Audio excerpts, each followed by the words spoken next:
evening from Madison, Wisconsin for a special edition of This Week, the first broadcast interview with President Biden since last week's debate. Earlier this afternoon, we taped the 22-minute interview. There are no cuts, no edits. We have not touched it. At this pivotal moment in the presidential campaign, here it is. Mr. President, thank you for doing this. Thank you for having me. Let's start with the debate. You and your team have said you had a bad night. But your friend Nancy Pelosi actually framed the question that I think is on the minds of millions of Americans. Was this a bad episode or the sign of a more serious condition? It was a bad episode. No indication of any serious condition. I was exhausted.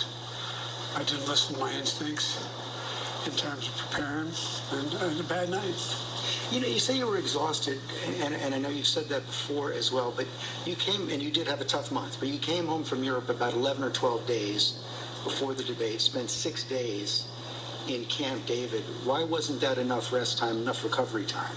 Because I was sick. I was feeling terrible. Matter of fact, the docs with me, I asked them, they did a COVID test because they were trying to figure out what was wrong. They did a test to see whether or not I had some infection, a virus. I didn't. They just had a really bad cold.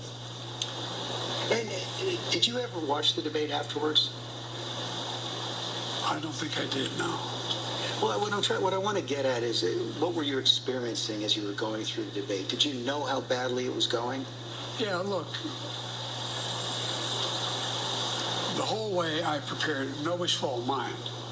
Nobody's fault but mine. I prepared what I usually would do, sitting down, as I did come back with foreign leaders or the National Security Council for explicit detail. And I realized about partway through that, I get quoted, the New York Times had me down at 10 points before the debate, 9 now, or whatever the hell it is. The fact of the matter is that what I looked at is that he also lied 28 times. The way the debate ran, not my fault, nobody else's fault, no one else's fault. But it seemed like you were having trouble from the first question in, even before he spoke. Well, I just had a bad night. You've had some bad interviews once in a while. I can't remember any, but I'm sure you did. I've had plenty. I guess the question, the problem is here for a lot of Americans watching, is you've said, going back to 2020, watch me. Yep. To people who are concerned about your age. And, 50 million Americans watched that debate. It seemed to confirm fears they already had. Well, look, after that debate, I did 10 major events in a row, including till 2 o'clock in the morning after that debate. I did events in North Carolina. I did events in Georgia. I did events like this today. Large crowds, overwhelming response, no slipping. And so I just had a bad night. I don't know why. And how quickly did it come to you that you were having that bad night? Well, Kaner was having a bad night when I realized that even when I was answering a question, even when they turned his mic off, he was still shouting. And I let it distract me. I'm not blaming it on that.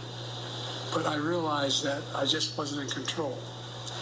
But part of the other concern is that this seems to have fit into a pattern of decline that has been reported on recently. New York Times had a headline on July 2nd, Biden's lapses are said to be increasingly common and worrisome. Here's what they wrote.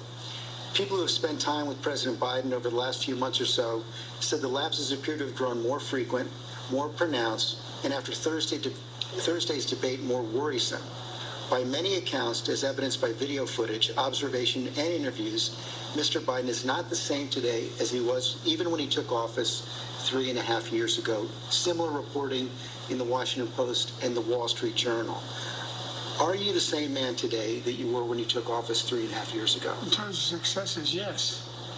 I also was the guy who put together a peace plan for the Middle East that may be coming to fruition. I was also the guy that expanded NATO. I was also the guy that grew the economy. All the individual things that were done were ideas I had or I fulfilled. I moved on. And so, for example, well, that was true then. What's Biden done lately? You should just today announced 200,000 new jobs. We're moving in a direction that no one's ever taken on. I know you know this from the days in the government. I took on Big Pharma. I beat them. No one said I could beat them. I took on all the things we said we got done. We were told we couldn't get done. And part of it is what I said when I ran was I wanted to do three things: restore some decency to the office, restore some support for the middle class instead of trickle-down economics, both from the middle out and the bottom up. That way the wealthy still do fine, everyone does better, and unite the country. But what has all that work over the last 3.5 years cost you physically, mentally, emotionally? Well, I just think it cost me a really bad night, a bad run. But, George, I'm optimistic about this country. I don't think we're a country of losers in parts out. I don't think America's in tough shape. I think America's on the cusp of breaking through in so many incredible opportunities.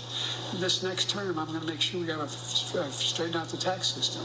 I'm going to make sure we're in a situation where we have health care for all people, where we're in a position where we have child care and elder care, free up, and all these things. The one thing I'm proudest of is, remember when my economic plan was put forward, a lot of the mainstream economists said it's not going to work. Well, guess what? We now have 16 Nobel laureates, 16 of them in economics, saying that Biden's next term would be, based on what he wants to do, enormous success. Trump's plan would cause a recession, would significantly increase inflation. I've made great progress, and that's what I plan on doing, and we can do this. I understand that, and I'm not disputing that. What I'm asking you is about your personal situation. Do you dispute that there have been more lapses, especially in the last several months? Can I run the 110 flat? No, but I'm still in good shape. Are you more frail? No. I know you Come spoke. keep my schedule. I know you spoke with your doctor after the debate. What did he say? He said, he just looked at me. He said, "You're exhausted." I said, "Look, I have medical doctors travel me everywhere, every president does, as you know. Medical doctors, some of the best in the world, travel me everywhere I go. I have an ongoing assessment of what I'm doing. And they don't hesitate to tell me if they think there's something wrong." I know you said you have an ongoing assessment. Have you had a full neurological and cognitive evaluation? I get a full neurological test every day. They're with me. And I've had a full physical. I had, I've been at Walter Reed for my physicals. Yes, the answer is I know your doctor said he consulted with a neurologist. I guess I'm asking a slightly different question. Have you had the specific cognitive tests, and have you had a neurologist, a specialist, do an examination? No one said I had to. No one said, they said I'm good. Would you be willing to undergo an independent medical evaluation that included neurological and cognitive tests and release the results to the American people? Look, I have a cognitive test every single day. Every day I have that test. Everything I do. Not only am I campaigning, but I'm running the world. And that's not how it sounds like hyperbole. But we are the essential nation in the world. Madeleine Albright was right. And every single day, for example, today, before I come out here, I'm on the phone with the Prime Minister I shouldn't get into detail, but with Netanyahu. I'm on the phone with the new Prime Minister of England. I'm working on what we're doing with regard to, in Europe, with regard to expansion of NATO and whether it's going to stick. I'm taking on Putin.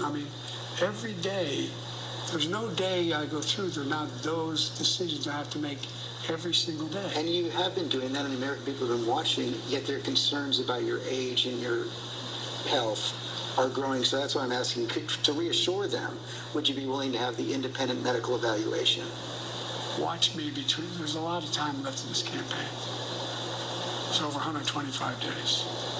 So They'll the answer, make a decision. the right answer right now is no, you don't want to do that, right? No, I've already done it. You talked a lot about your successes at the beginning of this interview, and I don't want to dispute that. I don't want to debate that. But as you know, elections are about the future, not the past. They're about tomorrow, not yesterday. And the question on so many people's minds right now is, can you serve effectively for the next 4 years? George, I'm the guy that put NATO together, the future. No one thought I could expand it. I'm the guy that shut Putin down. No one thought could happen. I'm the guy that put together the South Pacific Initiative with AUKUS. I'm the guy that got 50 nations, not only in Europe, outside of Europe as well, to help Ukraine. I'm the guy that got Japanese to expand their budget. And for example, when I decided we used to have 40% of the computer chip, and we invented the chip, the little chip, the computer chip. It's in everything from cell phone to weapons.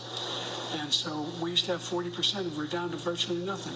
So I get in a plane against the advice of everybody, and I fly to South Korea. I convinced them to invest in the United States billions of dollars. Now we have tens of billions of dollars being invested in the United States, making us back in a position where we're going to own that industry again. We have, anyway, I don't want to take too much credit. I have a great staff. But I guess my point is, all that takes a toll. Do you have the mental and physical capacity to do it for another 4 years? I believe so. I wouldn't be running if I didn't think I did. Look, I'm running again because I think I understand best what has to be done to take this nation to a completely new level. We're on our way. We're on our way. And look, the decision recently made by the Supreme Court on immunity, the next president of the United States, it's not just about whether he or she knows what they're doing. It's not about a conglomerate of people making decisions. It's about the character of the president. The character of the president is going to determine whether or not this Constitution is employed the right way. Let me ask you a tougher, more personal question. Are you sure you're being honest with yourself when you say you have the mental and physical capacity to serve another 4 years? Yes, I am, because, George, the last thing I want to do is not be able to meet that. I think, as some of the senior economists and senior foreign policy specialists say, if I stop now, I'd go down in history as a pretty successful president. No one thought I could get done what we got done. But are you being honest with yourself as well about your ability to defeat Donald Trump right now? Yes. Yes, yes, yes. You say that, and let me challenge you. Sure. Because you were close, but behind going into the debate. You're further behind now, by any measure. It's been a two-man race for several months. Inflation has come down. In those last few months, he's become a convicted felon, yet you're still falling further behind. You guys keep saying that. George, you know polling better than anybody. Do you think polling data is accurate as it used to be?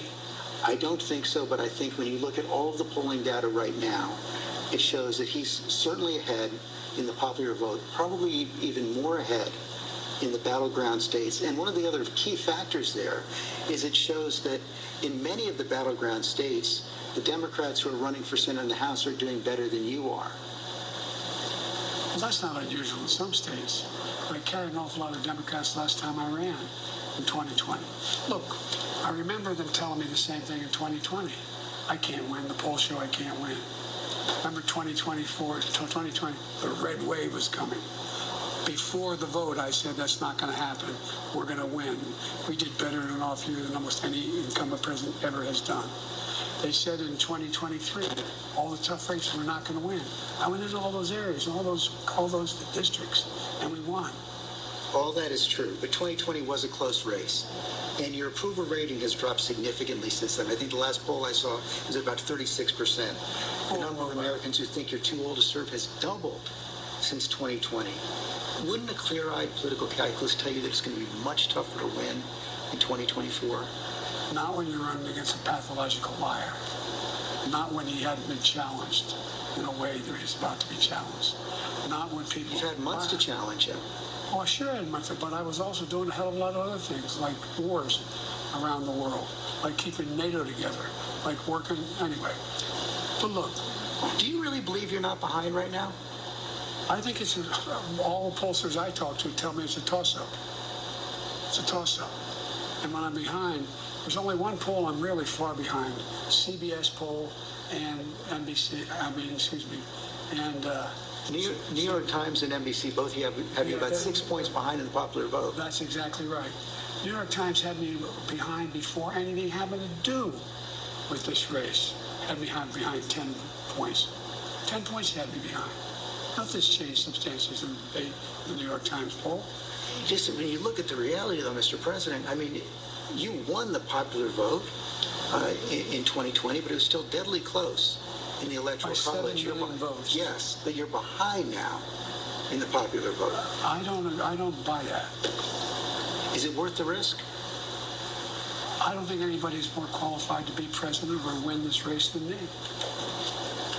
You know, the heart of your case against Donald Trump is that he's only out for himself, putting his personal interest ahead of the national interest. How do you respond to critics who say that by staying in the race, you're doing the same thing? Oh, come on. Well, I don't think those critics know what they're talking about. They're just wrong? It's wrong. Look, Trump is a pathological liar. Trump is, he is. Have you ever seen anything Trump did that benefited somebody else, not him? You can't answer, I know. I've questioned him and his allies as persistently as any journalist has. No, I know you have. I'm not being critical. Yeah. I'm not being critical. But look, I mean, the man is a congenital liar. As I said, they pointed out in that debate he lied 27, 28 times the times, or whatever number, over 20 times. Talk about how good his economy was, how he brought down inflation, how this is a guy who, unlike only other president other than him is Hoover, lost more jobs than he created. This is a guy who told us to put bleach in our arms to deal with COVID, when over a million people died. This is the guy who talks about and wanting to get rid of the health care provision we put in place. This is the guy who wants to give the power back to big pharma to be able to charge exorbitant prices for drugs. This is the guy who wants to undo every single thing I've done. Every single thing. I understand that. I understand that's why you want to stay in the race. But if you convinced yourself that only you can defeat him? I convinced myself of two things. I'm the most qualified person to beat him, and I know how to get things done. If you can be convinced that you cannot defeat Donald Trump, will you stand down? Well, it depends if the Lord Almighty comes out and tells me that, I might do that. Well, I mean, on a more practical level, Washington Post just reported in the last hour that Senator Mark Warner is assembling a group of senators together to try and convince you to stand down because they don't think you can win. Well, Mark is a good man, but we've never had that. He also tried to get the nomination, too. Mark and I have a different perspective. I respect him. And if Chuck Schumer and Hakeem Jeffries and Nancy Pelosi come down and say, we're worried that if you stay in the race, we're going to lose the House and the Senate, how will you respond? I expect to go into detail with them. I've spoken to all of them in detail, including Jim Clyburn. Every one of them. They all said I should stay in the race. Stay in the race. None of the people said I should leave. But if they do? Well, it's like, we're not going to do that. You sure? Well, yeah, I'm sure. Look, I mean, if the Lord Almighty came out and said, Joe, get out of the race, I get out of the race, the Lord Almighty's not coming down. I mean, these hypotheticals, George, if all... But it's not that hypothetical anymore. I grant that they have not requested the meeting, but it's been reported. I met with them. I've met with a lot of these people. I've talked with them regularly. I had an hour conversation with Hakeem. I had more time than that with Jim Clyburn. I spent time with many hours off and on the last little bit with Chuck Schumer. It's not like I had all the governors. All the governors. I agree that the Lord Almighty is not going to come down, but if you are told reliably from your allies, from your friends and supporters in the Democratic Party, in the House and the Senate, that they're concerned you're going to lose the House and the Senate if you stay in, what will you do? I'm not going to answer that question. It's not going to happen. What's your plan to turn the campaign around? You saw it today. How many people you draw crowds like I drew today? You find many more enthusiastic than today? Huh? I mean, I don't think you want to play the crowd game. Donald Trump can draw big crowds. There's no question about that. He can draw a big crowd, but what does he say? Who does he have? I'm the guy supposedly in trouble. We raised $38 million within 4 days after this. We have over 1 million individual contributors. individual contributors, less than $200. You know, I mean, I've not seen what you're proposing. You haven't seen the fall off in the polls. You haven't seen the reports of discontent in the Democratic Party, House Democrats, Senate Democrats. I've seen it from the press. You know, I've heard from dozens of your supporters over the last few days, and a variety of views, I grant you that. But the prevailing sentiment is this. They love you. And they will be forever grateful to you for defeating Donald Trump in 2020. They think you've done a great job as president, a lot of the successes you outlined. But they are worried about you and the country, and they don't think you can win. They want you to go with grace, and they will cheer you if you do. What do you say to them? I say the vast majority are not where those folks are. I don't doubt there's some folks there. Have you ever seen a group at time when elected officials running for office aren't a little worried? Have you ever seen that? I've not. Same thing happened in 2020. Oh, Biden, I don't know, man. What's he going to do? He may bring me down. He may. Mr. President, I've never seen a president at 36% approval get reelected. Well, I don't believe that's my approval rate. That's not what our polls show. And if you stay in and Trump is elected and everything you're warning about comes to pass, how will you feel in January? I feel as long as I gave it my all and I did the goodest job as I know I can do. That's what this is about. Look, George, think of it this way. You've heard me say this before. I think the United States and the world is at an inflection point where the things that happen in the next several years are going to determine what the next 6-7 decades look like. And who's going to be able to hold NATO together like me? Who's going to be able to be in a position where I'm able to keep the Pacific Basin in a position where we're at least checkmating China now? Who's going to do that? Who has that reach? Who knows all these? We're going to have, I guess, a good way to judge me is you're going to have now the NATO conference here in the United States next week. Come listen. See what they say. Mr. President, thanks for your time. Thank you. ABC News also offered a one-on-one interview to Donald Trump after the debate. He declined.